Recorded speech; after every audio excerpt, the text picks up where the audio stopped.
Born ready. Okay, so who here hasn't gone out and bought a lovely fashion magazine thinking it was going to be full of pearls of wisdom, it was going to tell you the next best thing to wear, and it ends up just being full of pretty pictures and a hell of a lot of adverts? Personally, I think that's the problem with fashion nowadays. We've forgotten how to speak about it, and we've forgotten how to write about fashion. This hasn't been a new thing. Over the decades, printing technology has meant that image has overtaken the word in print. However, it does really affect how we perceive objects. Digital technologies especially have meant that our world is now completely saturated with images, as these statistics show. So what is this going to do, and how does this affect our perception of objects around us, as especially cultural objects? Well, if the image is now greater than the word, how are we looking at things? How are we imagining things before we actually see them or even read about them? So, for example, I think that imagination is sometimes damaged by the image rather than the word. So anyone who's read Harry Potter, when you went to the cinema, they probably didn't look like these 3 stage school kids. They look like something a lot different in your head. But now, whenever you think of Harry, Ron and Hermione, that's who they are. So words and images define and alter our relationships to objects, and they define and alter our relationship to fashion through a series of signs and reference points, some of which we might not even be aware of. So a man called Roland Barthes in 1967 wrote The Fashion System, a semiological account of language in fashion magazines and the relationship between language, the image, and the object it talks about.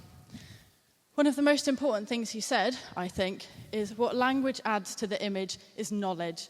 It gives us something over and above what we can perceive in a straightforward image, and therefore gives us something extra to hold on to. So I'm going to give you some historical language about fashion now. In 1958, language about fashion could be prescriptive. It could tell you what to wear, what not to wear, and what was that most sexy of things, sensible or not. In the next couple of decades, so in 1975, fashion language taught us about what it was like to make our own clothes, to seek out fabrics like gabardine and crushed velvet, which sounds terribly sexy. And it made you want to look at clothes and explore them. In 1976, even the most banal style guide could get on its high horse and tell you what was right and wrong about fashion, with things like the crime of homosexuality. In later decades, so in 1984, this was from a book that was written by Mary Quant. Language could inspire you to seek out a new wardrobe full of colour like pale blue and with the outrageous sex appeal of pink. Keep reading. Even last year, in 2012, language about fashion could add knowledge and depth to an image. So both of these quotations were next to black and white images, already giving us another level of understanding about that clothing we wouldn't have previously had. So how can we make sure that language and the power of language isn't lost in the future of fashion? How can we make sure that the knowledge that language gives us and the beautiful image go hand in hand? Well, first of all, I recommend in your personal lives thinking about your word-robe. Hey, okay. So instead of Instagramming your outfits, instead of taking pictures of them, why not describe them in words, describe them to other people, and see how that affects your understanding and your relationship with those objects? Explore language itself. Everyone needs to develop their vocabulary, so look across different genres to really understand how language is used. Learn some more adjectives. There's other words than cool. Next, I'd also recommend that we stop indulging poor writers. So stop buying terrible fashion magazines and seek out that really punchy editorial that's going to change your life rather than the nice, pretty image.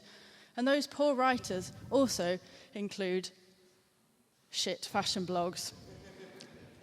I'm a fashion blogger myself, and personally, there's a lot of crap out there. Just because you have a keyboard and connection to the internet does not mean you can write. Find out those bloggers who really, really make a difference and tell you something new about fashion and make them popular. Overall, I would say start taking fashion writing seriously.